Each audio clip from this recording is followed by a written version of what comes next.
Please subscribe to our channel. The Puppetman on Shudder is a new horror movie that feels strangely familiar and wonderfully fresh. A good combination for an entertaining movie. The Puppetman begins with a man stabbing his wife to death, and while doing so, he regrettably states, "It's not me." We later get to know that the man was David, and he was eventually arrested by the police. When the police arrested him, he was seated at the dining table with the knife on his lap and his wife's dead eyes staring at him. The police also rescued David's daughter, Michal. She was found locked in a cage and kept in the cupboard. David was dubbed the Puppetman Killer by the media, and he was sentenced to death by lethal injection. Michal was a college student when the sentence was about to be carried out.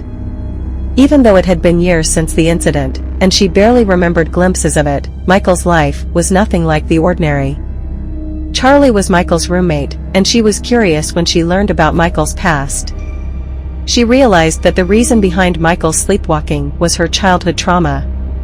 But that was not the only answer Charlie was searching for. She wanted to dive deep and find out the mystery behind the Puppetman Killer. The fact that Michal's father believed he was controlled by someone else when he murdered his wife got Charlie wondering if Michal had inherited any of her father's traits. Michal was glad to have a supporting friend such as Charlie by her side, but at the same time, she often felt overwhelmed by her curiosity. She wanted to get over her past, but Charlie made that almost impossible. One night, while sleepwalking, Michal drew 3 lines on the wall with her blood. She had a tendency to pick her skin, but she did not know the meaning behind the symbol she made. Recently, Michal had started to zone out a lot, and she would imagine herself as a little girl locked inside a cupboard. The 3 lines that she had drawn matched the symbol she saw in her dreams, but the meaning behind them was still a mystery.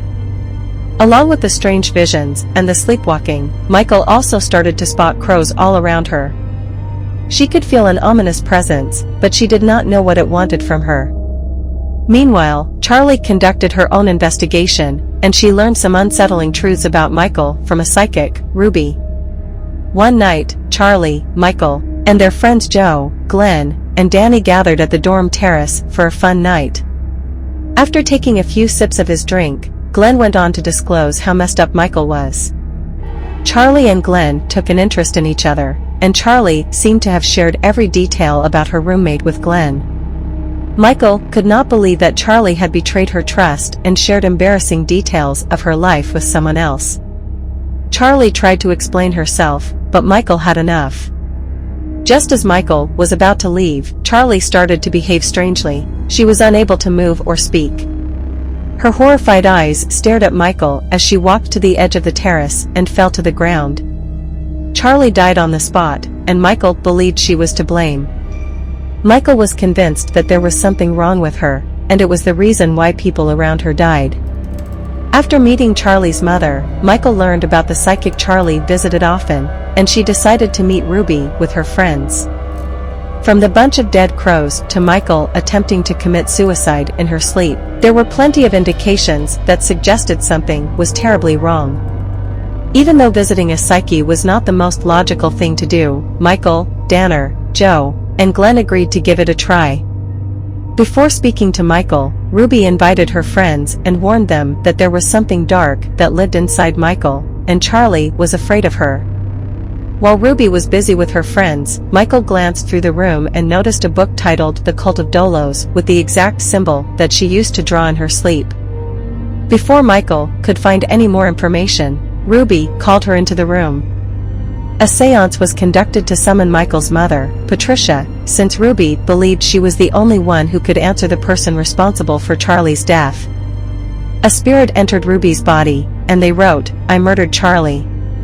When Michal saw the note, she demanded to know who Ruby had contacted, and it turned out that the person she contacted was Michal herself.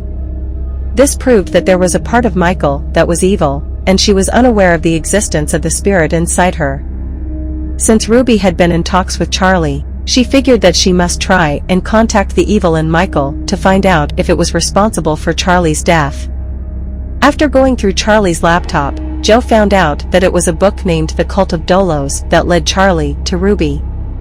Charlie was searching for answers, and that resulted in her death.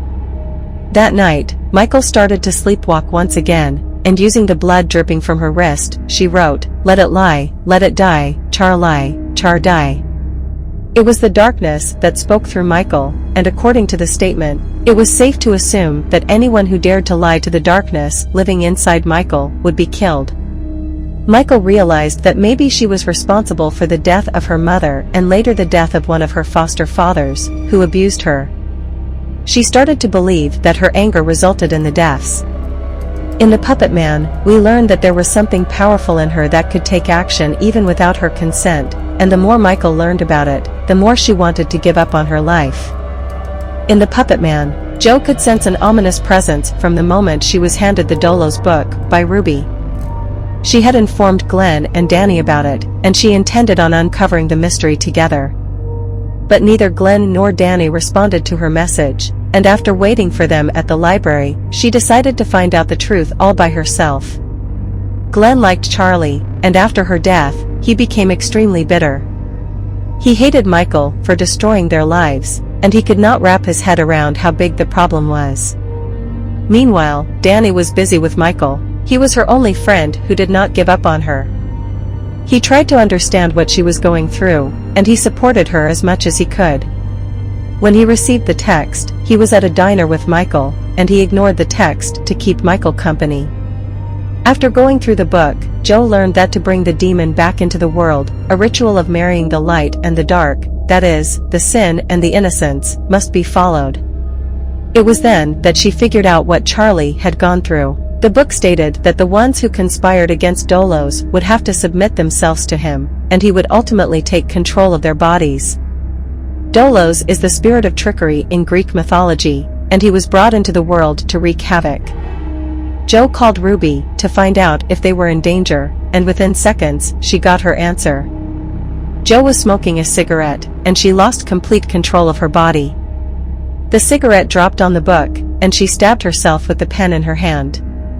As the book burned, she could feel someone pushing her face towards the fire. Jo's death was foretold in a way. Glenn jokingly once stated that it was about time that something exploded on her face.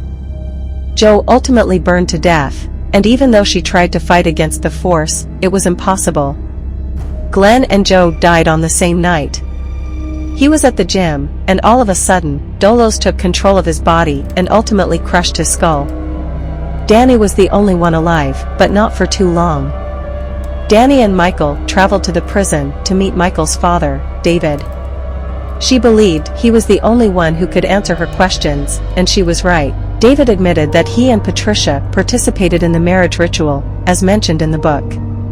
They united sin with innocence by including little Michal in the ritual. The three of them offered their blood to bring Dolos into the mortal world, and he was born in Michal's body. Patricia was ready to carry the demon in her body in the form of a fetus, but the demon chose Michal. Patricia and David wanted to rattle the world with Dolos by their side, but their plan backfired. Dolos was a trickster, and he tricked his devotees by entering Michal's body. At times, he acted according to his wishes, and there were times when he fulfilled the hateful thoughts that came to Michal's mind. David hated his daughter because she was blessed with the power they prayed for, and she acted against them once Dolos started to live in her body. David was right about one thing: the trickster had used them and left them to die, and once he was done with Michal, he would do the same to her. While traveling to campus from prison, when Danny tried to comfort Michal, he felt someone stopping him. He had no control over his body, and it became clear to him that Michal did not want to be touched. She communicated with him using just her mind. After learning about Jo and Glenn's deaths, Michal decided to end her life, but Dolos did not allow her to do so. It was a fight between the vessel and the spirit, and ultimately, the spirit won. After watching what Michal was going through, Danny decided to visit Ruby. She believed every word Danny said, and she made it clear that they must act as if they were unaware that a spirit was living in Michal's body. The moment the spirit felt threatened, it tended to destroy the obstruction. So, when Michal told Ruby how the spirit living inside her was not happy that she, Michal, knew about his existence, Ruby diverted the entire conversation and tried to convince Michal that she was indeed wrong. Ruby explained that she was the one who started to spread the theory, but it was untrue. She handed back the money that she had taken from Charlie and Danny. Ruby knew she would die if she lied anymore. The spirit became suspicious of Danny when he started driving aimlessly. It demanded an answer, and Danny was forced to read the message Ruby had written on the notes.